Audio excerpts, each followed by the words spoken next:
Hai guys, selamat datang di YouTube aku. Di video kali ini aku akan menjawab beberapa pertanyaan yang mungkin membuat kalian penasaran. Jadi, marketing itu selain mencari nasabah, ngapain aja sih? Yaitu adalah, kalian tahu nggak, kita harus menagih nasabah. Nah, apa aja sih biasanya yang aku lakukan sebagai seorang marketing dan sebagai collection juga ya? Simak video ini dan jangan di-skip.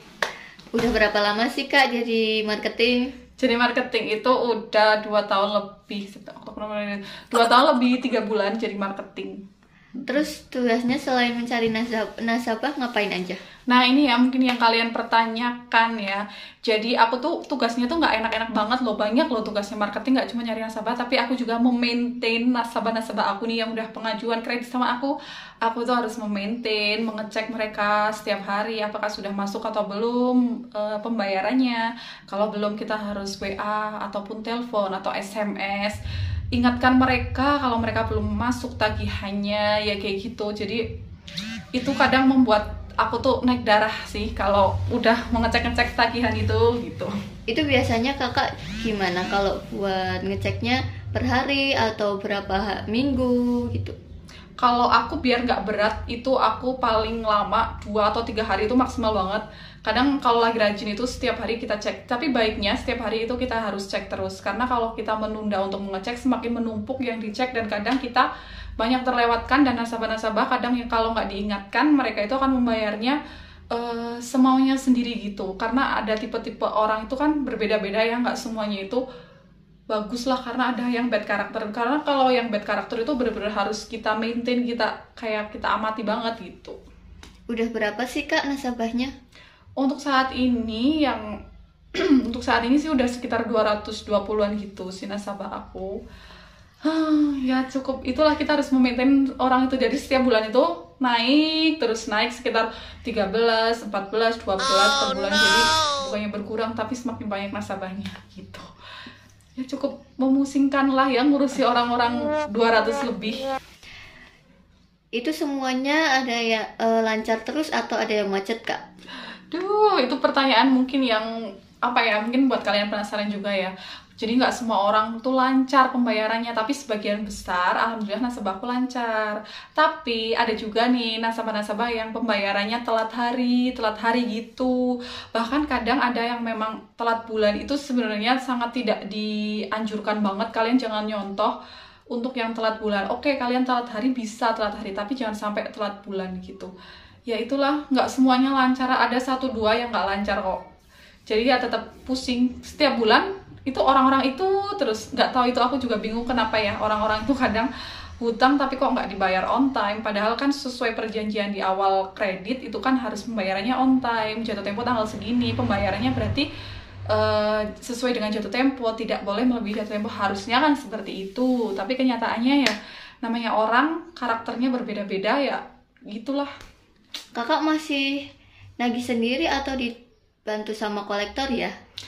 Untuk saat ini sih aku masih nagih sendiri karena kan paling nasabah aku itu terlambatnya biasanya masih hari, masih bisa ditoleransi. Tapi kalau udah terlambatnya sampai bulan dan bahkan 2 bulan itu biasanya ditemani kolektor. Itu pengalaman dari teman-teman aku. Jadi aku sama kolektor itu nagih bareng, bahkan kadang aku pernah juga nemenin atasan aku nagih, itu juga pernah ya kayak gitu. Jadi tolonglah bagi kalian semua yang punya pinjaman itu bayarkan tagihan tepat waktu. Kalian itu mempertaruhkan BI checking kalian loh kalau sampai telat-telat kayak gitu sih. Itu fatal sih menurut aku kalau terlambat itu gitu. Kalau misal udah ditagih tapi tetap nggak mau bayar gimana ya Kak? Ya gimana ya, itu kan harusnya tanggung jawab pribadi masing-masing ya. Kalian tuh punya tanggungan, punya tagihan, ya harus dibayar dong sesuai jatuh tempo, kemudian harus secara penuh tagihannya, pokok dan bunganya dibayarkan semua gitu. Tapi kalau misalkan ada yang nggak mau bayar, itu biasanya aku tetap teleponin terus, WA terus gitu. Ya aku ingetin, nanti BI checking kamu tuh bakalnya jelek kayak gitu. Kalau BI checking jelek, kalian nggak bisa pinjam di mana-mana, nggak cuma di bank aku aja, kalian terblacklist di seluruh bank di Indonesia gitu ya. Pokoknya ya intinya ya mau nggak mau ya harus bayar, pinjam dulu, pinjam orang tua, tetangga, saudara gitulah, atau kalau kalian itu udah mentok pikiran kalian tuh bingung mau bayar pakai apa, jual aset gitu. Kalian misalkan punya kebun ya dijual, kendaraan dijual untuk melunasi tagihan kalian. Jangan sampai nih kalian itu didatangin sama kolektor, sama apa ya, kayak kolektor gitulah, apalagi sampai agunan kalian disita. Itu kan menurut aku sangat fatal banget. Pokoknya jangan sampailah kalian kayak gitu. Pernah nggak sih Kak sampai ada yang nggak respon sama sekali?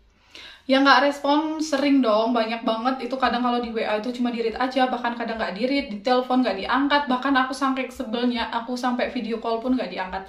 Ya akhirnya terpaksa kalau mereka nggak respon via telepon, SMS, ataupun WA, ya aku kunjungi dong mereka gitu. Jadi marketing itu nggak cuma cari nasabah aja, kita juga harus memaintain nasabah kita agar menjadi nasabah yang bagus gitu. Pembayarannya tepat waktu, penuh, nggak kurang-kurang kayak gitu.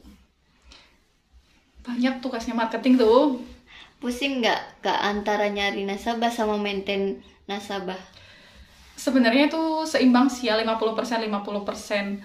Malah menurut aku sendiri cari nasabah itu awal marketing sih susah, tapi semakin kesini mencari nasabah itu semakin mudah karena mereka itu lebih mencari kita, bukan kita yang mencari nasabah. Karena memang jualan kita kan produknya murah ya, di 0,27%. Jadi ya produk yang kita jual itu menjadi incaran para nasabah-nasabah gitu. Dan untuk memaintain itu ya menurut aku ya malah justru lebih susah memaintain sih, karena itu kan kita menghadapi ratusan orang yang memiliki karakter yang berbeda-beda. Itu menurut aku lebih susah memaintain sebenarnya. Tapi gimana caranya, kembali lagi ke diri kita untuk selalu mengingatkan nasabah, jangan capek atau kita jangan membiarkan mereka itu membayar tagihan seenaknya aja. Jadi kita memang sejak dini harus ingatkan, harus kunjungi, jangan terlalu cuek lah. Kita harus menjalin silaturahmi dengan nasabah biar mereka juga sama membantu kita, bekerja sama lah untuk pembayarannya tepat waktu. So mungkin segitu aja. Jadi intinya kalau jadi marketing itu nggak cuma cari nasabah, kalian itu harus memaintain nasabah, harus menagih nasabah-nasabah yang belum bayar. Coba bayangin, kita double job desk dong, sebagai marketing ya nyari nasabah dan sebagai collection juga gitu. Tapi kita itu memaintain nasabah yang memang paling terlambat hari atau bulan itu cuma 1 bulan. Setelah itu biasanya kita serahkan ke kolektor gitu. So terima kasih yang sudah menonton. Jangan lupa like, comment, share, dan subscribe. Bye!